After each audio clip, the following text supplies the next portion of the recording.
Call to order. I don't know if we have an agenda. I don't think we have an agenda other than discussion of the tree ordinance. We do have an agenda. Do we? No, we have an agenda. There was an agenda that was sent.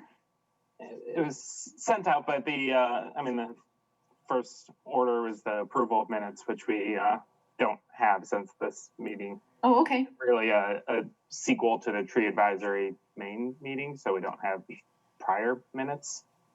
Okay. Okay, good. I don't think there's any public appearances. Yeah. Do we need to approve the minutes from before? I don't think there are minutes from the subcommittee that I'm aware of. Oh, okay, so it has to be from the subcommittee. Okay, that's what I was wondering. All right. It's a little bit confusing with the official rules. Yeah. It's confusing. Agenda review. Anybody have anything to add? I put together this agenda for our discussion today, but I'm open to any additions if anybody has them. I think it looks great. Yeah, it looks basic. It looks fine. Yeah. All right, so I guess I'll jump in. So sorry for the reschedule last time. As I tried to put into the email, we can't have subcommittees that meet without the public notice broadcast type thing, unless they are 2 people or less. So, which is a little bit tougher to make work. So, going forward, we'll follow this kind of more formal process where we're broadcasting and all that, just so that we're staying above the law and making sure we not above the law. That's probably not good phrasing. Staying with the law and not getting ourselves into any kind of accidental trouble. Hello, Linda. Hi. Hey, Linda. Thank you for the call. I thought it was 7. I just got out of another meeting, so I'm sorry. Thank you for letting me know. No worries. I was also late, so. We're just starting. We just kind of approved everything. Just Craig's just getting us off the ground. Okay.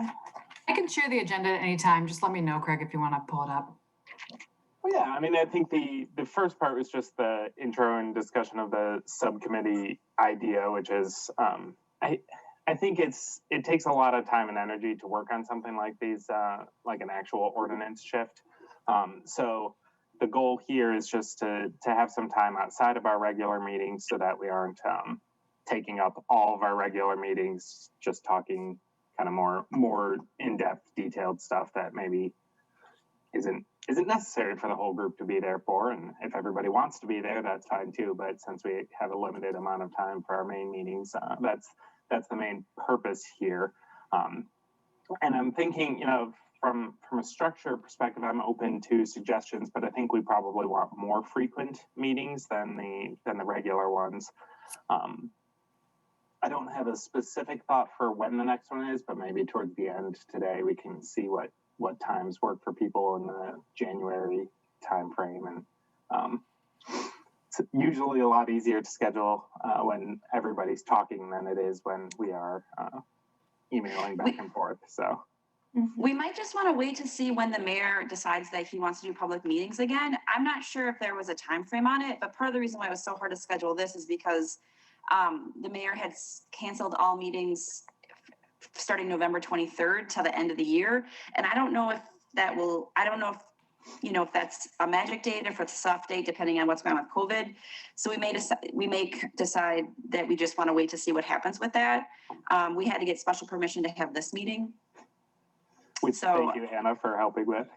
Yeah, no problem. It was a lot of legwork, but we got it to happen. So what was the reason for canceling the meetings?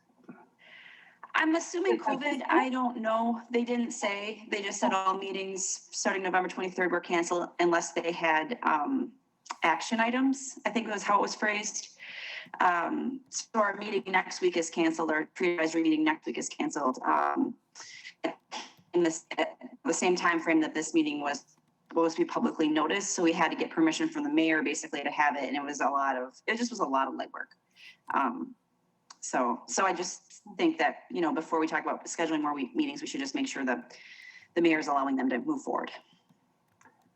Yeah, I think that makes a lot of sense. So maybe I'll keep in touch, Anna, to see if That sounds great. when they lift that order. And yeah, I guess the Council meeting is on Tuesday next week, so I can make sure we clarify what that looks like going forward. Yeah.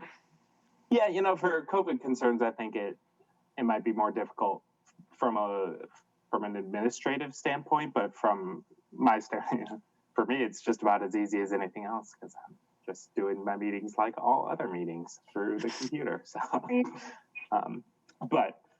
yeah, Gabriella, if you can keep us up to date on that. So I think for this meeting, I think we aren't going to be able to make too much concrete progress in writing an ordinance or anything, but I think it's useful for us to maybe establish kind of a goals for the ordinance, like big picture, what we want out of it, as well as kind of the talking points that we think are valuable here, because a big part of getting an ordinance passed of any kind is just making sure people understand what we're trying to do. They are on board with the purpose. And if we don't have that purpose pretty clearly defined as a committee, I think it's going to be tough to steer going forward. So, and I think I'll throw it open in a moment, but one of the main purposes, and I can kind of chime in on this maybe, is that there's that I'm blanking on the name, the Tree City designation, where Tree City of the World. Yeah, Tree City of the World designation, and that is something that comes with it, like a certain cachet and kind of marketing push for Fitchburg overall, and then also has kind of steps to it that you need to hit before you can reach that designation, and one of them is a tree protection ordinance. And I looked at some of the ones that qualify, and I think it's fairly loose on what kind of qualifies as a tree protection ordinance. It's not like we need a specific branch of all of our rules, but if we slot this into existing ordinances like the zoning ordinance, I think we would qualify for that. But I certainly, go on. What including it in the zoning ordinance, is that what did you say about that reference? Yeah, so I talked when this idea started coming up in the tree advisory committee, maybe it's been a while now.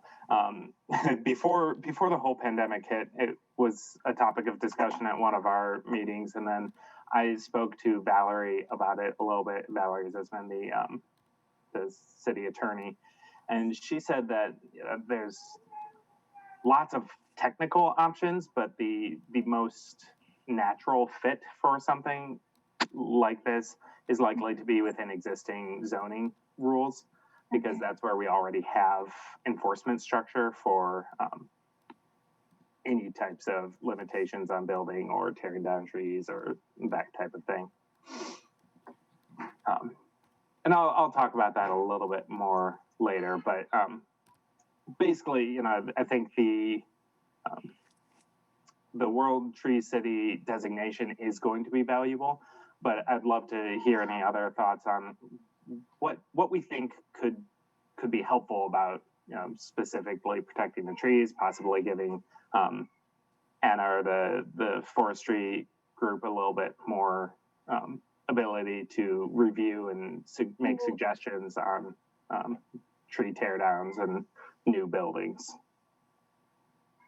So you talked about new development a lot and thinking that we could do something there. One of my concerns has also been like the McKee Road project, when I was part of that community committee, and I was so disappointed that everybody else seemed to get preference over tree preservation. So by the time we got done, there was very little space. A lot of trees went down and very little space to plant trees. So, I mean, I don't know if that goes into that same area of zoning, but I think that if we're updating our roads, our streets, if the city is doing that, the trees that we've already planted there should remain for the most part. I mean, I feel like that should be a priority, and I felt like that was way on the, I mean, it was below biking priority, it was below everything. And I think, I mean, so I don't, that's one of the goals I would like to see.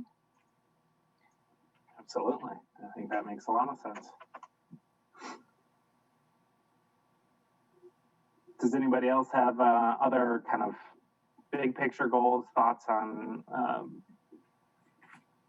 Did anyone read that the Dublin, Ohio tree protection ordinance that was sent around? It had a lot of interesting characteristics about designating essentially protected trees. So say that certain trees, certain trees have a designation of protected, and then they end up having a lot more. They end up having a lot more staying power than something, say, like just a typical tree that you might plant, and it's very small, or it's on a private property, or it's those type of things. Mm-hmm. I thought it was an interesting way of designating it, because then you had the possibility, having dealt with some places that are maybe long and established, you raise the possibility of saying, okay, well, these trees here, can be protected. And if you have future planning, saying, okay, well, these are ones that are protected and they need to be replaced, versus these over here, which we need a plan for, that sort of thing. It was an interesting way of constructing it, and I thought that type of development was pretty good.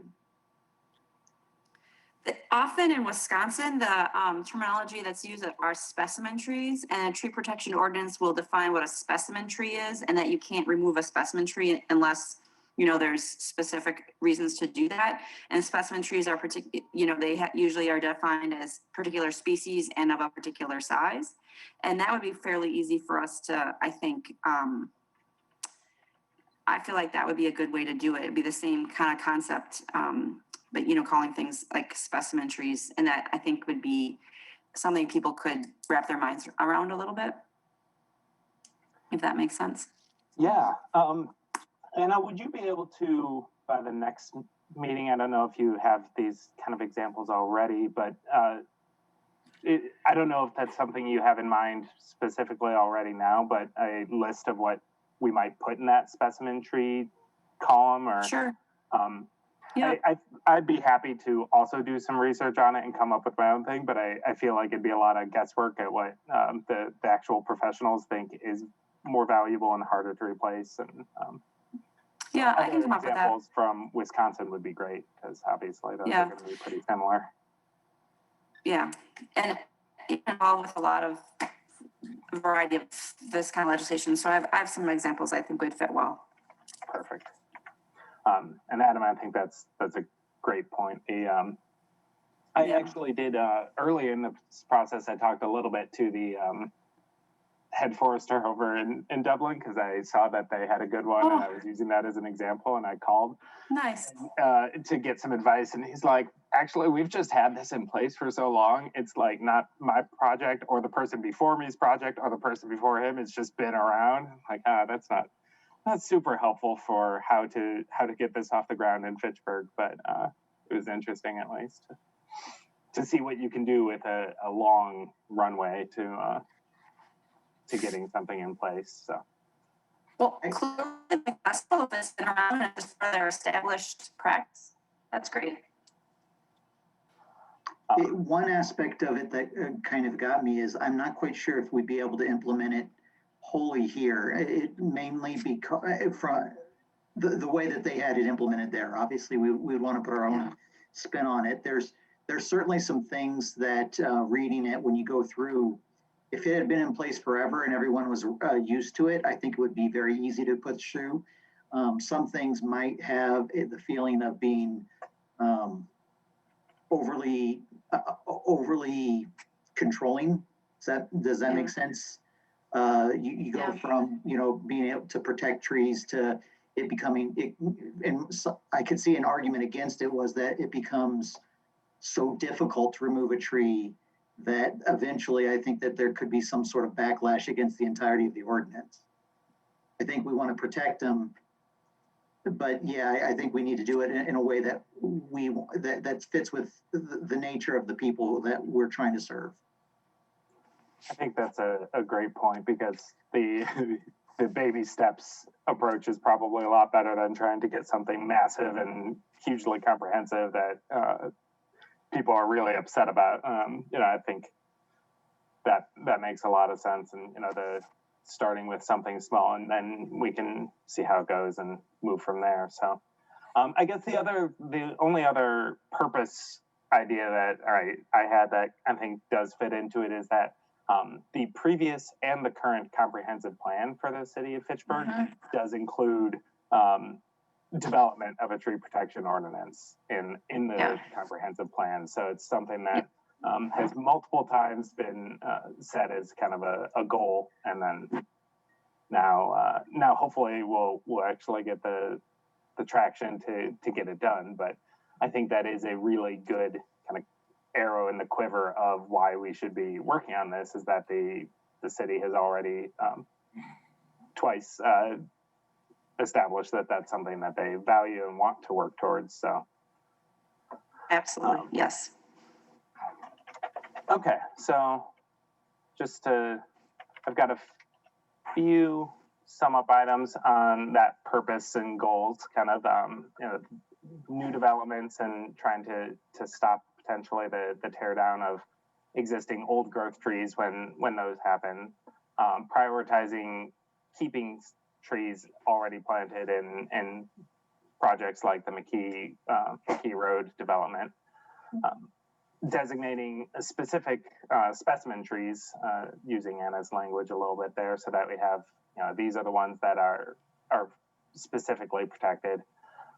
Moving in a little bit of a tiered strategy, so that we aren't trying to, getting something in the books is better than trying to go for the best dream plan that we could all, I'm sure all on this committee would like, but wouldn't necessarily be could be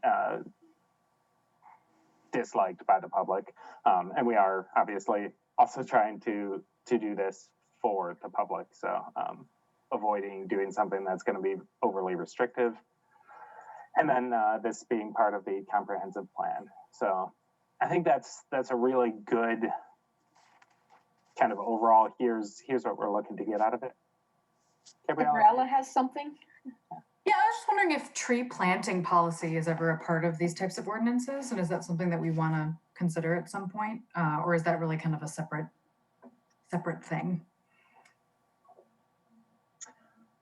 I don't know.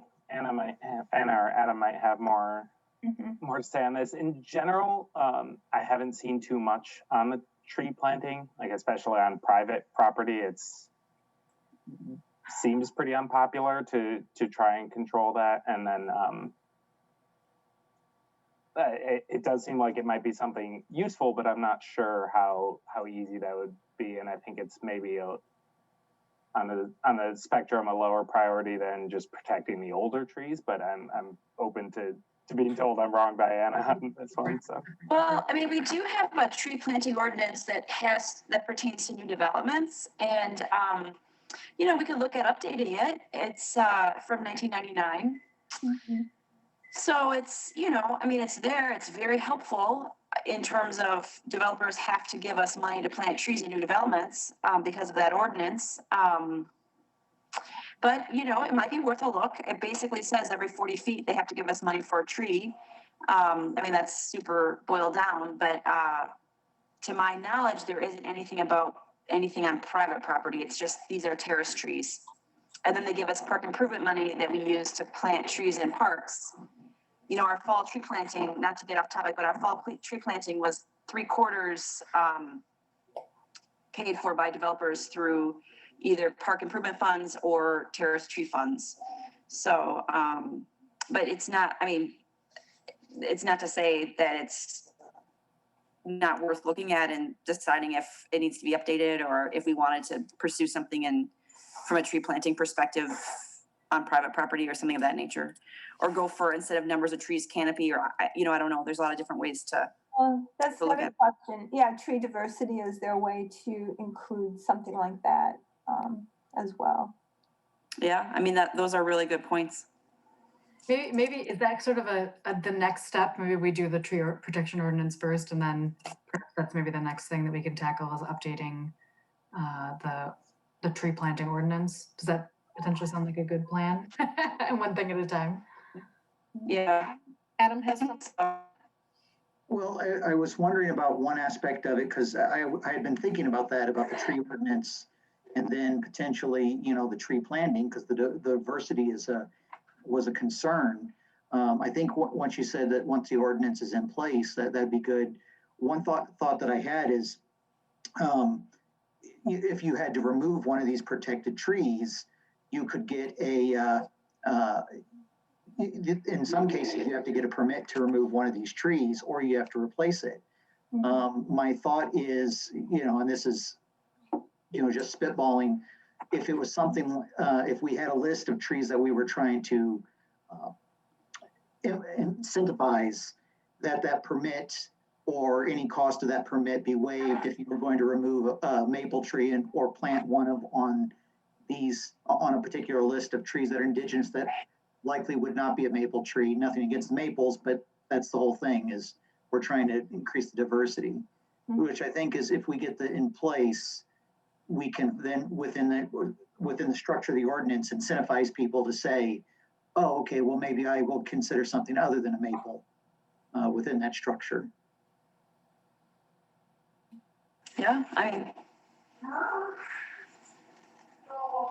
it's worth That makes sense. pursuing.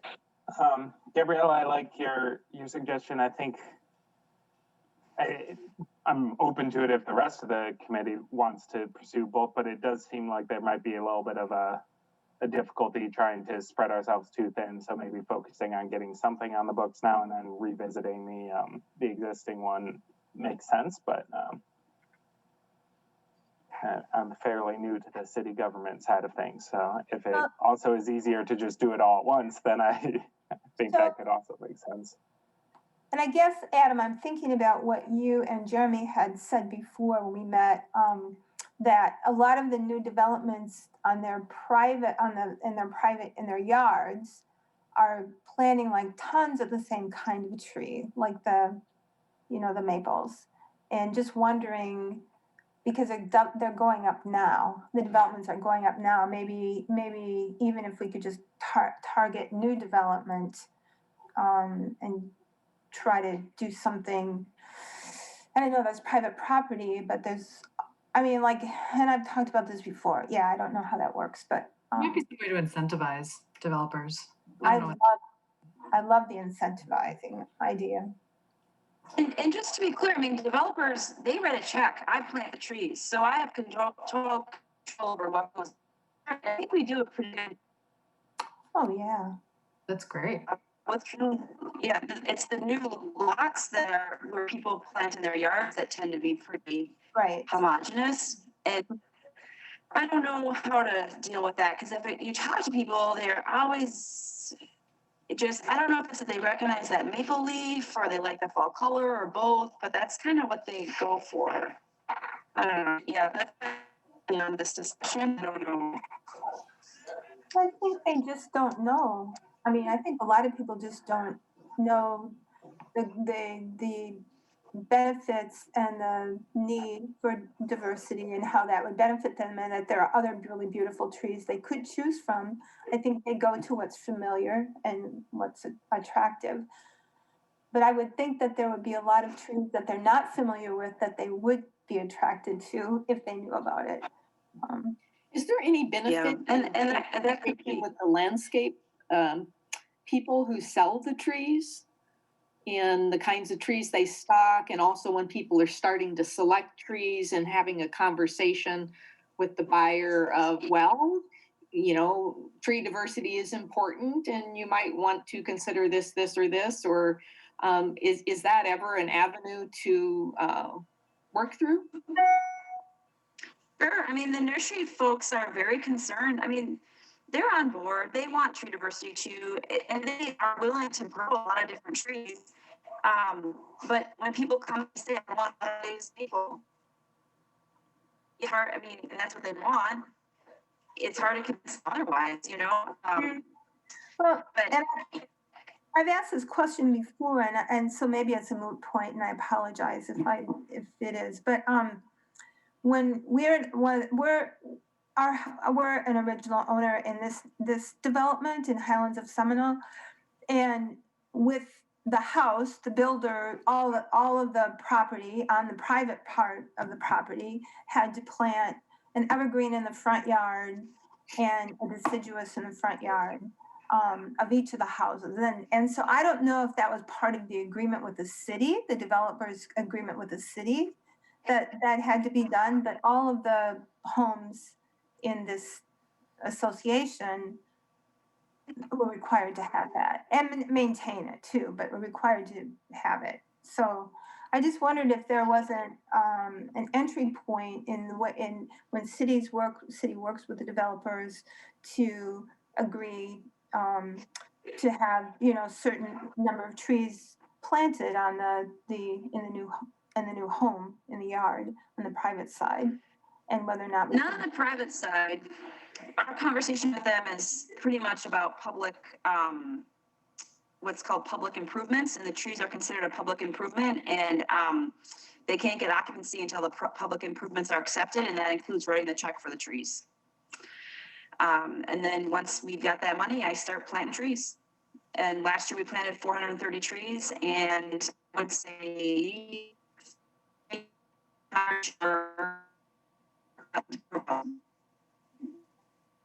maybe even more than that. Well, I don't know. So I guess the question is, there More any than half. and maybe that has to be done later, is there any room in an ordinance that would require that?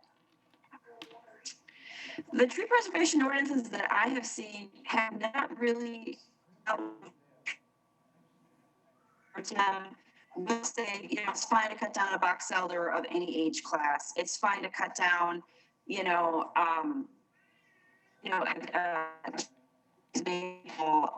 age class, things of that nature. And not that they necessarily name those species specifically, they mostly name species that they'd like to preserve.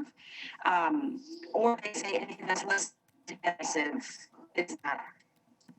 is not included in the tree protection ordinance or something. So I think they get at it from a different angle instead of really addressing tree diversity head on. They kind of address it maybe in a little bit of a roundabout way. Adam? My sound is bad. Yes. The question, I've actually been thinking about this because I was thinking well, what if we didn't specify that, what if we just said something like a maple couldn't be a protected tree? The problem then is if I, as a homeowner, wanted to plant a tree that I would have carte blanche to take in or put in or take out, that would actually make me want to plant a maple because then I knew it wouldn't be a protected tree. It's a thorny issue, and because we're trying to do the tree diversity, and this may be something that we do from a grandfather standpoint, that existing maples are not considered protected, but future ones are, and so you get no incentive over doing that previously, and it's easier for them to be removed. But again, designated from the standpoint of you have to replace it with something. It's to me, let's try to get the framework down first, because more avenues may become available to us and apparent to us by going that route. Because there's always a counter to it, and it's hard to get people away from the maple. And if you want it to be their decision, or else someone's going to say, "Oh man, you're commanding me to plant particular trees," and we're like, "No, we'd prefer it," but I mean, Yeah, no, I think you bring up a good point. And a lot of times I'm not even sure people understand that they have a maple. I mean, I was in a conversation recently with some folks who planted an ash tree. We're taking the ash tree down. They thought the ash tree was a maple. I'm like, it's an ash tree. You know, it hasn't been treated. It's more than likely infested. That's why we're taking it down. And they really thought that tree was a maple. And I'm like, nope, it's an ash tree. So, I think sometimes people look a bit, they don't even understand that and maples to me are pretty, but I mean, you bring up a good point. It occurs to me that this sounds like perhaps Terrell, if you could put it on the future agenda for later in the tree advisory year, if we could look at updating the tree planting ordinance that has been 1999, and then also potentially look at what incentives for tree diversity could look like. Because, RCC, we talk about some incentives like for reducing your stormwater rates through doing some good things on your property. And also like there's a toilet rebate if you install a low flow toilet. And there's things like that the city does in other ways. And I wonder if there's some incentive we can create for a tree diversity as a tree diversity act. And that's a cool thing to advertise, because I think people are among ears if you say that they can save on as a result of it. So I don't know what that would look like, but perhaps we could add that to like a mid-year agenda for advisory. We could take a look at the tree ordinance by then, and we can maybe start opening up the conversation. The only thing I would say is that there's a lot of people who are not fans of our current tree ordinance because they don't want to pay that money or plant that many trees. So there's a chance it could end up getting weaker, just to put it out there. Like, we could open it up to try and make it stronger and end up with less. Just stating a fact. So I think what Gabriella is talking about on the agenda going forward is not necessarily even affecting the ordinance, more like kind of creating these incentives outside of just a strict ordinance situation for private people to incentivize them. Okay, then that would be a new ordinance. Then that wouldn't be looking at our current one. And I'm all, if folks want to look at the current one, that's fine. But just understand there's pressure both ways there in terms of. It'd be interesting to actually do a survey, at some point maybe, because I don't know. It'd be interesting to do a survey at some point, but not now. We did do a urban forestry survey of Fitchburg residents. It's been a while, but we did that I think 5 years ago, and it was interesting. It was a good it had some good baseline data. Were people supportive? The majority of? Oh, I'm sure the people love it, but they're not paying for it. So it's not a matter of people not wanting it. Well, but I heard you say that you think a lot of people are not supportive of us planting trees. Some are not. I will tell you, some are not. But I mean, we're kind of getting off topic. But I'm just saying, when you open ordinance, you don't always know what's going to happen. So, and our tree planting ordinance now is handy to get trees planted in new developments. So I'll just say that. It's working. Adam has something he wants to say. With respect to, you said your tree planting ordinance, is there, they had to spend a certain amount for, with respect to, and again, this is getting off subject, so we'll get right back on. If there is some sort of, like they have to pay a particular amount if they plant a particular type of tree, that would be, that we could actually say that, okay, you get full credit for, one of these trees, but only half credit for a, one that we don't want, particularly more trees planted. Are you talking about public or private trees? Well, when you're saying these developers are paying toward, that's part of the ordinance, right? Was I mistaken? Yeah, so they just write a check. I plant the trees. They write a check. I say, you owe us for X amount of trees, it's this much a tree, they write the check, I do everything else. Okay, then ignore So- what I just said. Okay, yeah, And it ends up being real money. I mean, we have one development at $7,000, so it's not insignificant. That's good. All right, so I think this actually kind of goes into the next agenda topic pretty well, where we've talked a little bit about the purpose and the primary goals, and I think my takeaway from this, and I think everybody's kind of on board, is that we should maybe add the increasing tree diversity and tree planting to a future tree advisory committee meeting, and for the purposes of this ordinance, kind of separate the two issues and say this one's just about tear down and preventing loss rather than focusing too much on the on what's going to be there.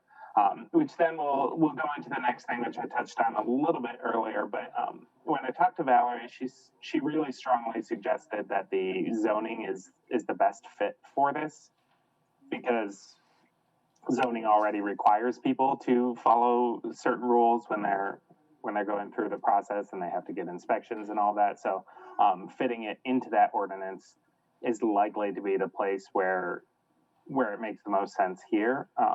And then along with that, she did, I wouldn't say she said it isn't possible, but she did pretty strongly advocate for doing this for kind of bigger development things rather than trying to stop individual people from doing what they want on their property, at least at this stage, because it was her impression, and she's got some experience in the matter, that when you try and tell a property owner that they can't tear down the tree in their backyard, that's a lot tougher to sell than getting property owners to say, yeah, well, the new guy building over there can't tear down the trees, but I still can. So I think, long term, we might also want to look into the private property, but I think for the purposes of this, we probably want to be focusing on the bigger new construction rather than just focusing on.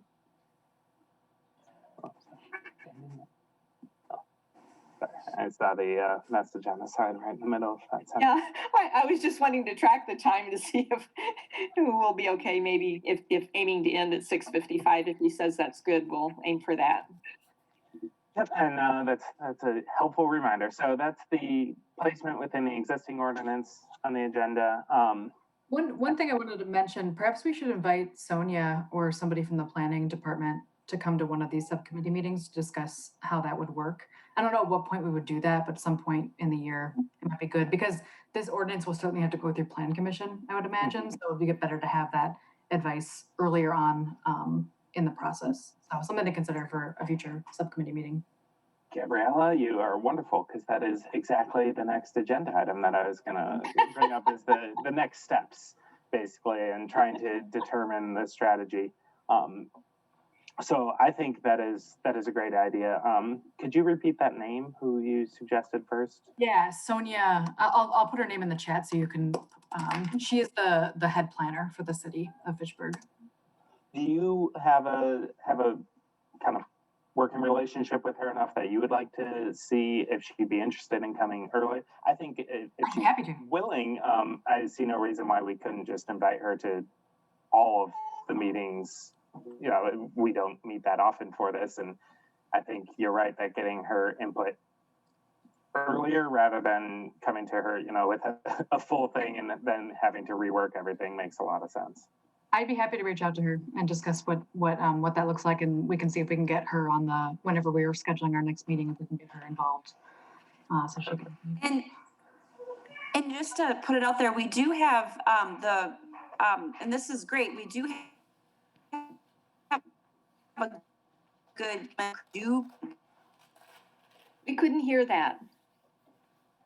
So, and Sonia can speak to this a little bit more than I can, but when there is a good case study there that she'd be able to talk to us about, that when rural lots are developed, there is a tree preservation ordinance plan that is required. So she could speak a little bit to that, and potentially we could, work on expanding that concept to the urban service area. So that's something that might be a good starting point. That's great. I did not know about that rural one. I'm sure you mentioned it at some point and I just forgot, but that's, I think it's great. And that would be, and that might be a nice selling point that, hey, we're bringing this concept that it takes place outside the urban service area into the urban service area. I think that would be a really good way to frame the conversation. absolutely. So I think, yeah, getting Sonia in and on board makes a lot of sense. I guess Gabriella, once you talk with her, the other person that I thought might be interested in kind of ongoing updates would be Valerie, since she's kind of involved with the legal side of these things. But I think maybe adding Valerie as a future person after we've talked to Sonia makes sense, because I don't want to waste people's time by bringing in everybody who might be interested at meeting number 2 and then burning them out by not having as much progress as maybe would be useful for them. So I think that makes sense. Let's see. I think a useful process here would also be just talking to like whoever your alder is to just get a sense for expressing the fact that this is something we're interested in and working on, specifically with some of those kind of purpose talking points that we had, because I think and maybe Gabriella would know better, but I don't think we want this to be a surprise where we come, someday and say, hey, this is what we've been working on for a while and love it the way we do.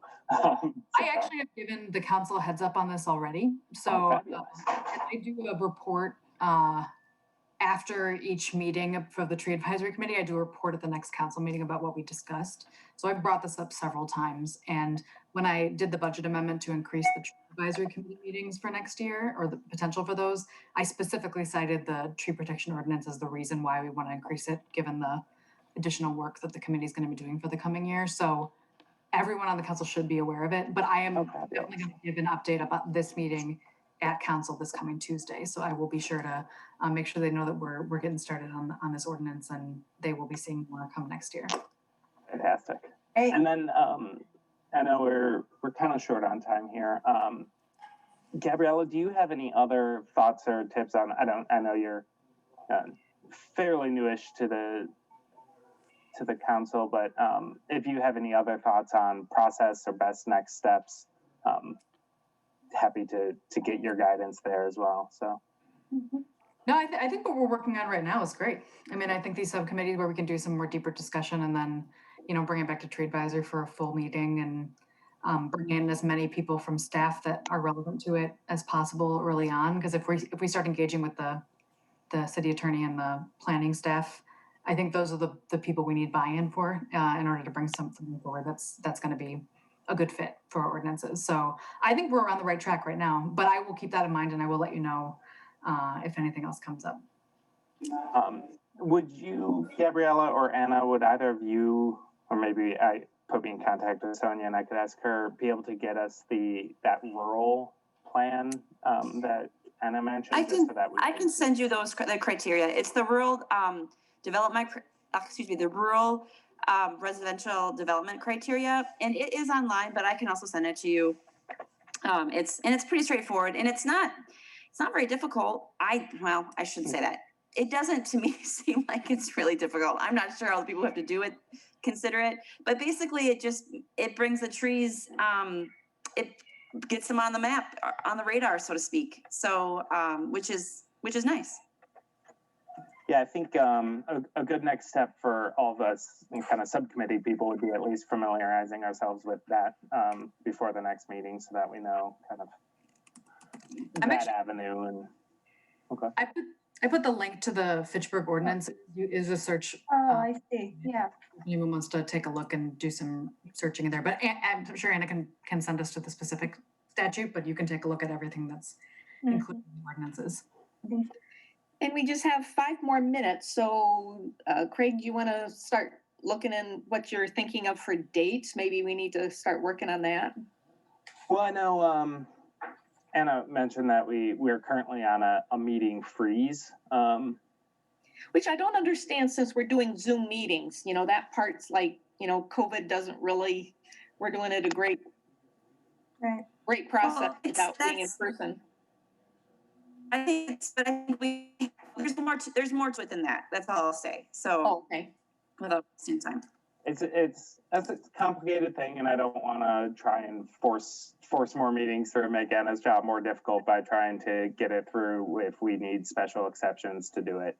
But that being said, if we want to schedule a rough time for January, and then we can always, if it's still frozen at that time, push back if we need to. So I'm okay with that. You know, my early January is before classes start, so I am actually pretty open.